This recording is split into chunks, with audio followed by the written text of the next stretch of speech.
Kalau Mbak Bivit analisisnya bagaimana menangkap nama Pak Jokowi ini masuk? Menurut Anda hal apa yang kemudian nama Pak Jokowi ini bisa muncul masuk dalam nominasi itu? Analisisnya gimana Mbak Bacaya? Pertama gini, kita harus pahami report atau laporan-laporan seperti ini adalah persepsi. Sama kayak IPK ini sebentar lagi akan keluarkan indeks persepsi korupsi. Dan banyak lagi bahkan Kompas, Litbangnya juga sering melakukan persepsi-persepsi publik itu seperti apa. Jadi bacalah dengan cara itu. Kalau secara metodologi salah, silakan kritik metodologinya. Tapi untuk buru-buru bilang ini pasti konspirasi, propaganda dan lain sebagainya, itu saya kira bukan sikap keilmuan yang baik juga begitu ya.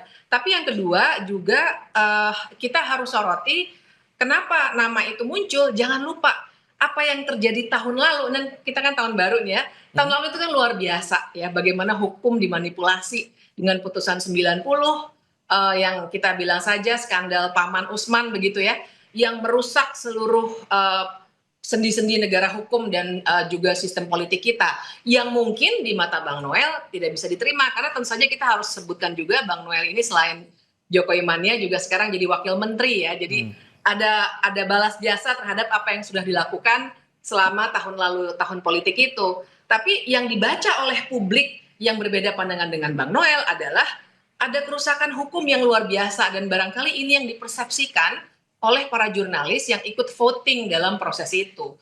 Dan ini kan kita mesti lihat juga laporan dari banyak media massa internasional tentang Indonesia sangat kritis, banyak sekali. Cuma di Indonesia sendiri saja yang masih belum mau mengakui situasinya. Bib, gue sedikit terusin. Balas politik apa yang dilakukan Jokowi? Ini gue ini diterorisin di rezimnya dia. Gue dipecat dan dipermalukan secara politik. Bahkan hak perdata gue dicabut tuh. Gitu loh. Kalau kemudian dibilang balas budi politik yang mana? Gue dihina di republik ini. Gue diterorisin. Ya nanti itu kita bisa diskusikan lebih lanjut ya. Tapi kita harus melihat juga jadi kenapa ada pandangan yang berbeda yang masih menganggap Jokowi itu tokoh bangsa. Nggak ada balas politik. Gue ini dihina di bangsa ini. Gue diteroriskan. Kemudian hak perdata gue dicabut. Mungkin saja begitu, tapi ada kontras yang luar biasa di antara kita ketika Bang Noel masih bilang Jokowi tokoh bangsa.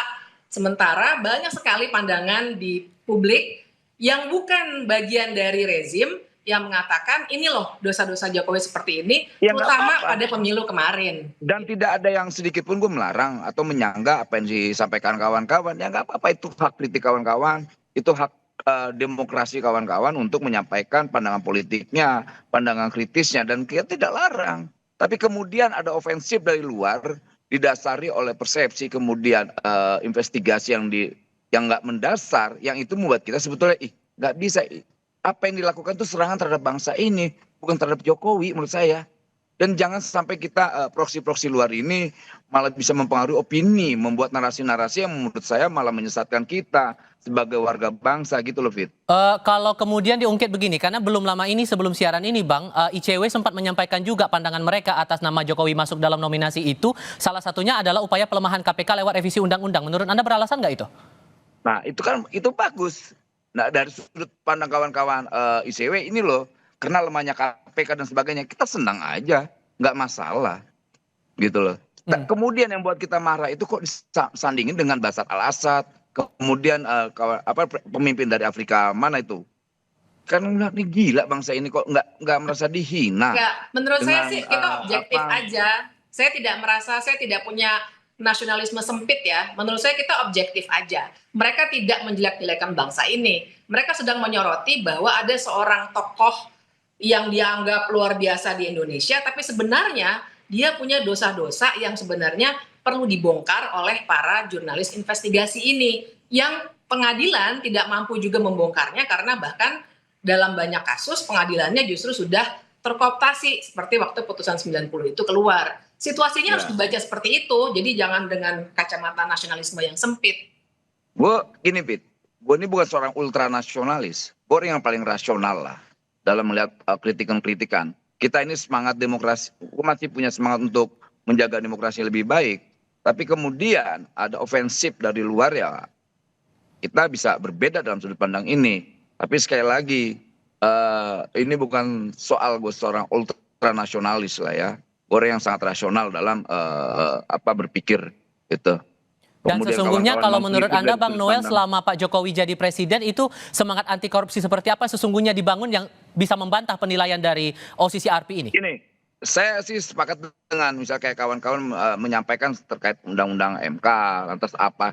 Ya nggak apa-apa, itu bagian kritikan yang bagus gitu loh. Dan bahkan saya termasuk bagian kawan-kawan yang mengkritik hal itu gitu loh. Saya banyak hal yang kita lawan saat itu. Banyak Oke. hal kok. Dan Bivitri sama secara sudut pandang dengan kita yang ada di ya, Hmm. ya kayak saya beginilah.